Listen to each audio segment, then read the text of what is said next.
Welcome in, everybody, to Argo Sports Insider. On each program here, we are going to highlight the University of West Florida athletic programs, one of the premier Division II programs in the country. I'm your host, Will Kennedy, and joining me now is Athletic Director here at the University of West Florida, Dave Scott.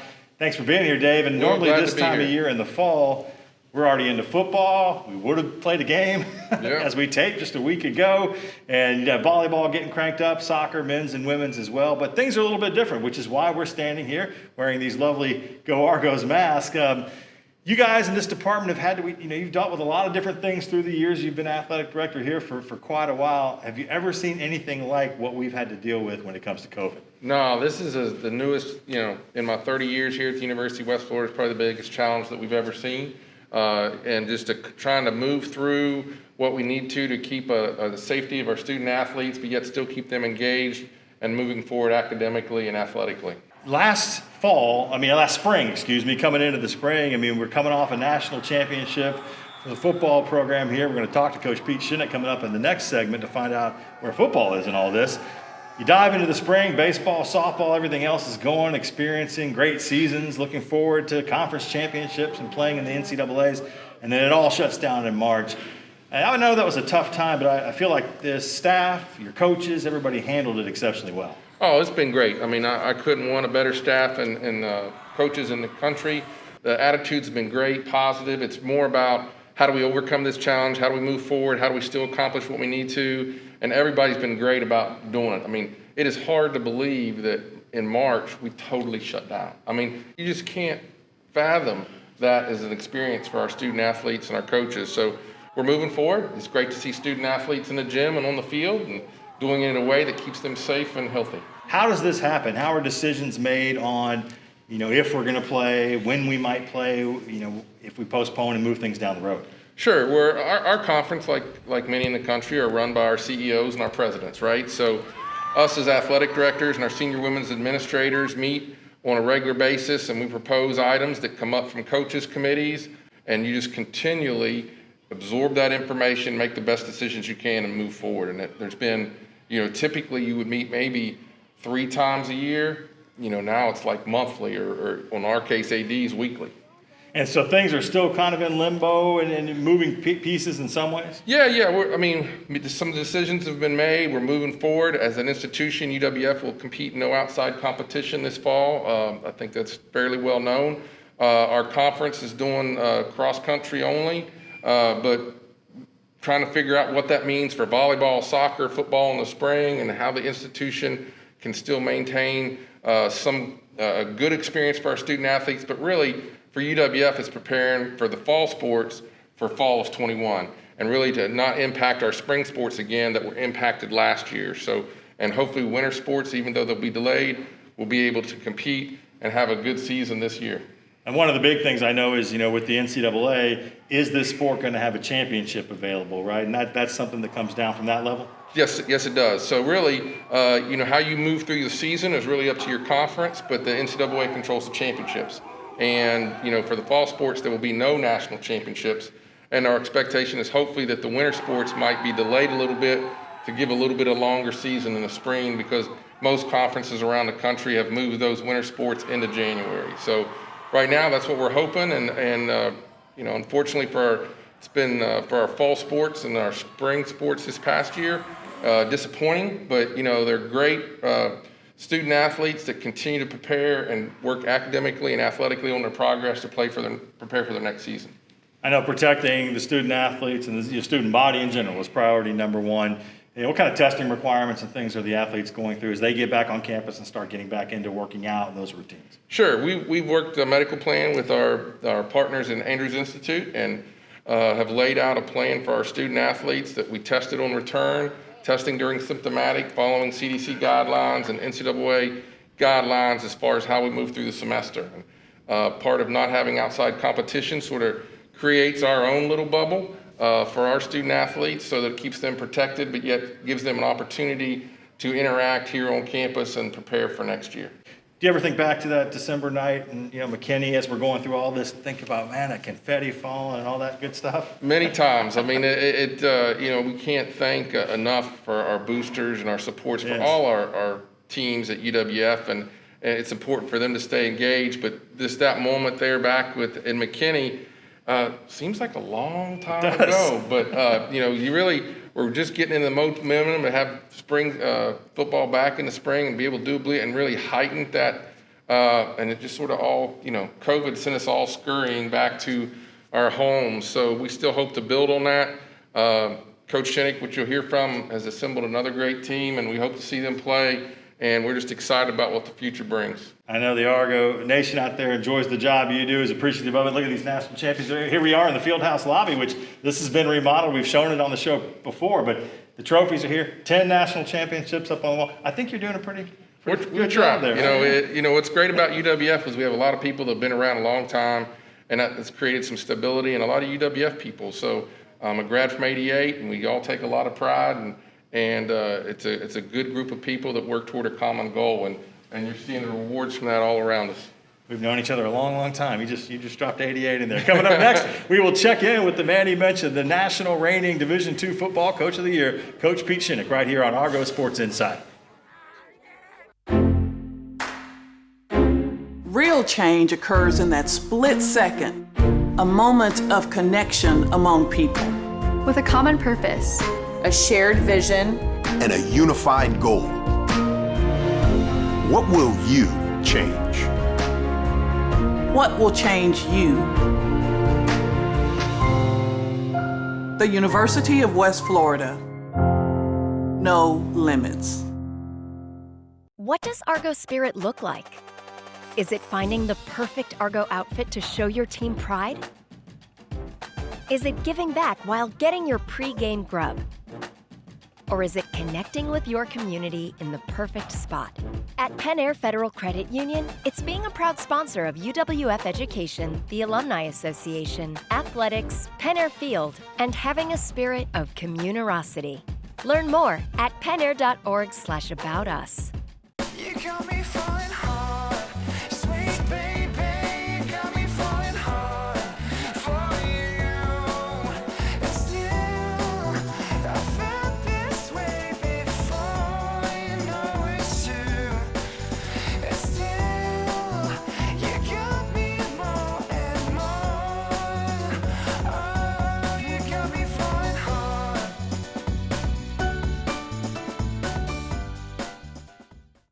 This portion of Argo Sports Insider is brought to you by Penn Air Federal Credit Union, Jenny King, Hill Kelly Dodge, High Point Hotel Group, and the Florida Lottery. Welcome back into Argo Sports Insider. Joining me now, UWF football coach Pete Shinnick. We're outside the beautiful Gooden Center. And what's nice is players are going in and out. You guys are back on campus and able to get back to work. I know we're not playing football here in the fall, but I know it's got to be a relief to have the guys back in training. No, it is, and very thankful for Dr. Saunders and her leadership team to be able to really get us back. A lot of universities aren't even in person. They're online. We've got students on campus. It feels like a normal fall. Excited about what we've been able to get done with our guys so far. Again, appreciate Dave Scott and all the work they've put in just to get us to this place. We're not playing, but we're practicing, lifting and conditioning right now. We'll practice later in the year, and we're just trying to make the most of it. You couldn't do your normal spring, which we would have been talking in March, but of course everybody kind of scatters from campus and we didn't come back. And so for football coaches, I know, and programs, routine is the thing. It's king for you. And to have to fall out of that routine, what's it been like for you as the head coach, as the CEO? Well, you put together a tremendous amount of time trying to have a perfect plan for what spring was going to look like. We just came off the national championship, so how do we keep this team moving in the right direction? I felt like we had a great first 9 weeks there. Coach Morgan and his staff were just fantastic, getting our guys in shape. Go to spring break and boom, whole thing blows up. So then you're like, all right, well, what if we can start in 2 weeks? We didn't know the seriousness or what we were dealing with. So it was like, all right, well, hey, we're going to be able to practice in 2 weeks. Looks like we'll be able to come back, and then all of a sudden that turns into 2 months. And now all of a sudden, hey, we were hoping to have people on campus June 1st, and, we finally get to August here. So many plans, many changes, many flips. I think our guys have been extremely resilient, handled it well. We've got some guys that were going into their senior year last semester. We've been able to connect with all of them, feel like most of them are coming back. So we've been working to try to just adjust, plan, adjust. That's kind of been how it's all gone. In case anyone out there didn't know, this is the defending national championship coach, the reigning coach of the year. And, you leave on that note, winning out of McKinney, Texas, winning a national championship just the 4th year of this program. Question that popped into my mind, does that make it easier or harder, considering you won that last game in that fashion and that style, to kind of bear through this process? Well, you always look at your last game of the year, and if you make the playoffs and don't win it all, you end in a loss. So we obviously ended in a win, which was huge. That's what you want to do. You want to win the last one. You want to be able to get that done. It's almost, at times been a little bit forgotten, though, through the process, because you've got so much going on.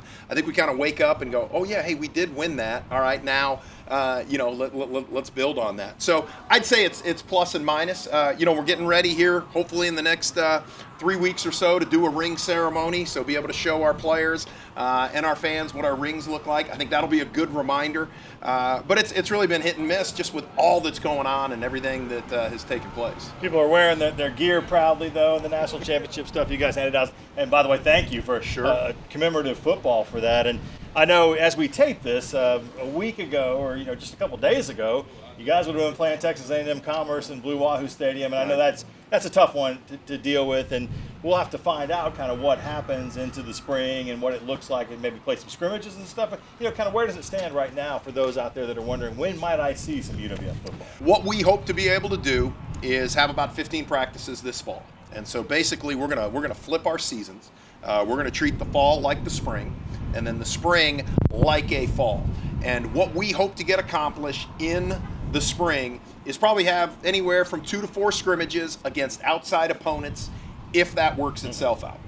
For you guys, so we'll be looking forward to seeing that. We'll be checking in with you here throughout the fall as we do Argo Sports Insider here, and kind of checking on progress, and it's great to see you guys back. By the way, football, I know the season, when you are playing one, it's more a marathon than a sprint. Have you ever run a marathon? Have you ever thought about running a marathon? No, I live a half a mile away. I got tired driving that. So, I couldn't even imagine, I get tired driving 26 miles, much less running it. But yes, this whole process is a marathon. I feel the same way as Coach Shinnick. But coming up next here on Argo Sports Insider, we have another coach here on campus who ran a marathon every day, 7 days in a row for a week. I'm still trying to wrap my mind around it. No, unbelievable what Caleb did. And that is phenomenal.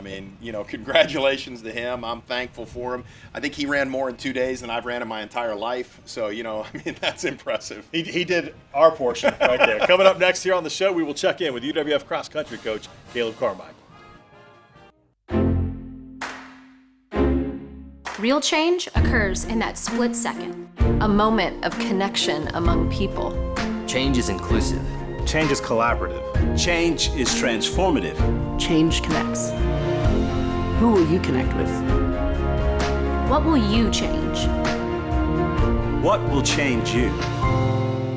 The University of West Florida. No limits. We've delivered hot, fresh, made-to-order burgers to your table every day since 1950. Now, we're just delivering them a little farther. Right to your front door. Guess you could call them special deliveries. Delivery has arrived at Whataburger. Use our app or order at whataburger.com. Welcome back into Argo Sports Insider. We're outdoors. It's a little warm out here. This is Coach Caleb Carmichael with the UWF cross country, both men's and women's. And Coach, we'll ask you kind of, this is the theme that we're getting into in this first program here as we get into the fall semester. What's it been like for you, kind of having to deal with, both as a coach and your squads, both the men's and women's squads, but also personally kind of working through the new reality that we have? It's been strange. It's been difficult, frustrating. There are highs and lows. Like you think you're have a plan in place and a new rule or something comes in place and it really just kind of alters what you had planned. So I guess being flexible is the best thing we've been trying to do right now. trying to keep spirits high. Obviously, that's the really hard part right now. We're used to normal things, and we haven't. I mean, we like to race from time to time, and we haven't been able to do that. Running's been pretty normal for us. We've been able to run, but racing is kind of gets us by. We're all competitors in spirit, and we want to do that. So it's been hard. I mean, family and even our student athletes, it's been difficult to deal with. So. Everything's a challenge. Running the way you guys do is a challenge in and of itself. Is this just kind of taking it and adapting the skill set that your runners have and that you have to the new reality?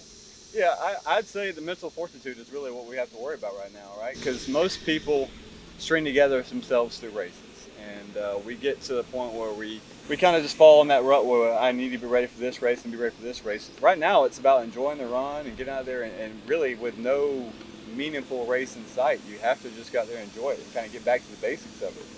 And that's what we've really been trying to stress is just back to the basics, enjoy it, get out there and run. Don't put extra pressure on yourself to perform right now. Just go out there and enjoy it. Now, you over the summertime took on a challenge and for a really great cause. But when I first heard about this, I thought to myself, no, this can't be real. Tell everybody what you did. You ran a series of marathons in one of the shortest windows. Yeah. I can't ever remember hearing about it. I needed something to do crazy, right? So I set out. I wanted to raise some money. I wanted to do something. I'm sitting in at home trilling my thumbs like everybody else was, but running was normal for us. We could run. So I set upon the idea of raising money by running 7 marathons in 7 consecutive days. And I probably didn't think it through enough to begin with, how hard it might be, and also how I'm invincible is what I was thinking in my head. There's no way it can break me, but it was hard. It got hard as the week went on. First day, I probably ran too fast, probably didn't drink enough water, didn't probably get enough nutrients in me or hydrate as well. So it got harder and harder as it progressed. It was probably one of the dumbest things I've done, but also for a good reason. And that really motivated me to finish it. I think if I didn't have something riding on it, I probably would have been less likely to get finished it out. But, there were people counting on me, and I put it out there, and I wanted to do something and see it through. And I was sad to have it done, no doubt about it. I enjoyed myself on that Easter morning when I was done. But it was a great cause, and we raised over $12,000 for it. Let everybody know what it went to, what the cause was. We raised money for the Argo pantry, which obviously people didn't realize. People were still going to school, people were on campus, and they weren't able to work, so this able to provide money for them. And then all in all, over $12,000 raised. Great community buzz about it. It was awesome to see people tracking me and following me along the route, and it was fun. I mean, my daughter actually said she was proud of me for the first time, which is cool. So.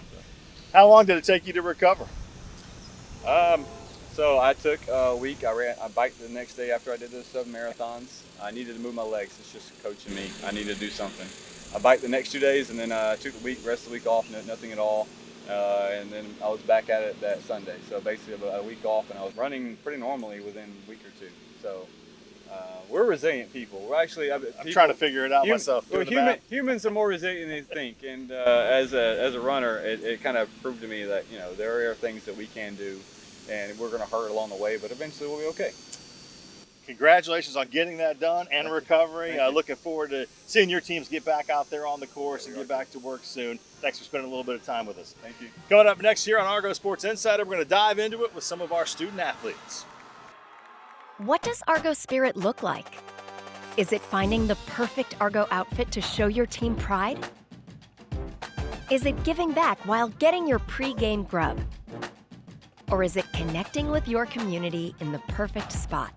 At Penn Air Federal Credit Union, it's being a proud sponsor of UWF Education, the Alumni Association, athletics, Penn Air Field, and having a spirit of communerosity.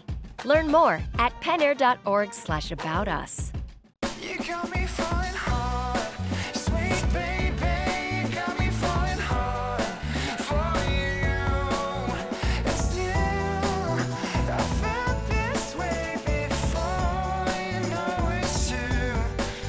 And still, you got me more and more. Oh, you got me falling hard.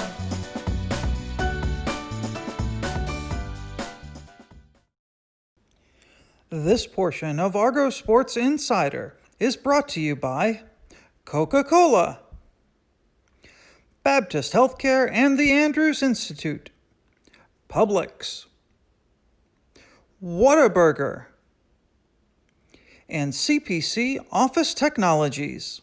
Welcome back into Argo Sports Insider. We're here inside the University of West Florida Fieldhouse, and on each program, we're going to get the opportunity to spend some time and get to know some of our student athletes a little bit better. On this program, we're going to spend time with Veresia Yon from the UWF volleyball team, who had a breakout redshirt freshman season, winning honors and helping her team repeat as conference champions yet again. And we'll also meet Ed Chappe from the UWF men's soccer team, who won all conference and all region honors. He's an outstanding student in the classroom as well. Let's spend some time with our athletes. So my name is Veresia Yon. I'm from Tallahassee, Florida. The worst I've ever gotten is probably either Veresia. People don't really mess it up that badly. I mean, it's kind of spelled how it's pronounced, so I mean, you're not like crazy off. Like the freedom. My freshman year, I literally had no concept of what money was, so I kind of went broke my first couple of weeks here, because it's just like Target's right down the road. Let's go to Target, guys. Not at all, like way beyond my expectations. I kind of just expected to be like a backup. You know, I mean, the girls that were in front of me last year, my freshman year, and then my redshirt freshman year were amazing. They are amazing, they still are. So to be able to like get better so fast, it was very crazy. I used to participate in gymnastics and cheerleading, and like fun fact, the reason why I tried out for volleyball was because I did make the cheerleading team. It was tryouts were the day before, and then I was like, well, I'm already got nothing else to do in middle school, so I tried out for volleyball. Mostly just catching up on sleep. We have practice almost every single day at 6 a.m. during season, so just sleeping, watching TV, Stranger Things, you know, all the Netflix originals. I think Jess is definitely the funniest. She just always has something funny to say. Either her or Maddie. I think Maddie's hilarious as well. If it's not me, either Taylor or Ashton. I really don't have any talents, I'm not gonna lie. I played the violin for like 5 years, but I can't play it at all anymore. I have 3 brothers and they're all younger than me. One's 18, one's 13, and one's 12. No, 15 and 12. Ethan's the youngest, so he's like my best friend. I love him so much. I like to talk a lot, so communication just seemed like the right spot. Yeah, and I also like social media, public relations side of everything. Oh, that's hard. I like hot Cheetos. That's my favorite. I like gummy bears. Those are my favorite. Soda. I know it's bad, but Coke, always there. Love it. My name's Ed. I'm from Reading, England. I'm a midfielder here at UWF. The heat, getting used to the heat, playing in the heat, being outside in, I mean, we use degrees in England, over 30-degree heat is torture. But biggest adjustment is just, I mean, I come from it's a pretty big town. There's a lot going on. And coming here, it's a bit more rural. There's a lot more nature, which I like. I love the beach. Everyone's gonna say I'm crazy, but the food, honestly. Everyone thinks English food is terrible, but I think unless you live there, you don't understand. The sausage here is not normal. I don't know. Having a good sausage back home is, I don't know how to explain it. It's just pub food, classic pub food. I love it. I get it every time I go home, honestly. It's just simple, potato, sausage, and peas. Gravy, there we go, simple. Every time I go home, I bring back a lot of stuff for all the boys. Bring back jelly babies in particular, just chocolates, and they will love it. I think here it's too sweet. It's not, no, I'm not a fan. Some of the big ones you get, obviously chips back home, fries, and we call chips, what you call chips, are crisps. And people don't understand that. People don't understand what a biscuit is. Biscuit here is like I can't explain it, it's something you have for breakfast, but back home it's like a sweet sort of treat. You dip it in your tea or something. In America, it's got to be a bit of classic Oasis, something English, just to let everyone know you're English. You know? My major is exercise science. So I'm into strength conditioning. I want to be a strength conditioning coach for hopefully a soccer team, or working in like collegiate setting. I'd like to do that. But honestly, with exercise science, there's so many avenues you can go down. I'm just kind of keeping my options open right now and we'll see what happens. We'll do this each and every week. We'll get to spend some time with a male and female student athlete to get to know them better. Coming up in the next segment here on Argo Sports Insider, graduate assistant Maya Clark is going to help us pass down some valuable information to the newest Argos. Real change occurs in that split second, a moment of connection among people. With a common purpose, a shared vision, and a unified goal. What will you change? What will change you? The University of West Florida. No limits.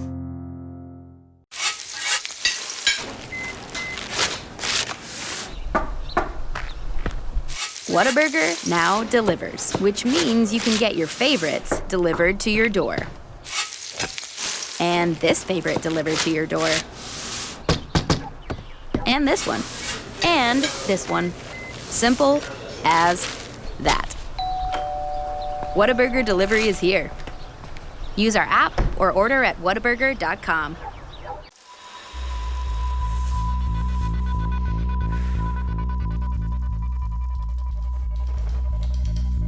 For those who measure success by the worn tread on their tires, and those who strengthen their body and mind and drift through their weekends over nature's current.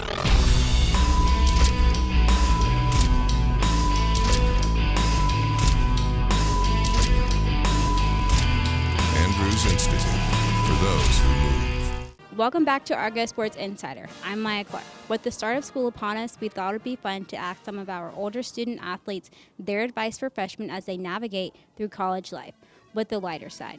Let's dive in. What is your advice to freshmen? I would tell the freshmen to learn campus, to make sure they know where all the buildings are located. My advice for freshmen is to really just come in and get out of your comfort zone, because college is really just the time to figure out who you are, what you like, who you want to be, and so I'd say just come in, don't have any expectations, just really become the person you're meant to be. Stay focused, really focus on studying. Studying is the biggest part of college. Without studying, you will not pass classes, so just stay focused with studying and just try not to have too much fun. You know, it's still college, yes, you know, you're in a brand new world, but, you know, business first, fun second. My best advice for incoming freshmen would be to develop a routine for all of their classes so they can get used to being successful in college on their own. Thank you to our 4 student athletes for joining us on the first edition of The Lighter Side. Go Argos. Back to you, Will. Thank you, Maya. We'll look forward to more from you as we get through the fall and on into the spring. As always, you can get all your UWF athletics information at goargos.com and follow us on social media. Pretty much Go Argos everywhere, Twitter, Instagram, and Facebook as well. Thanks for watching. We'll see you next time right here on Argo Sports Insider.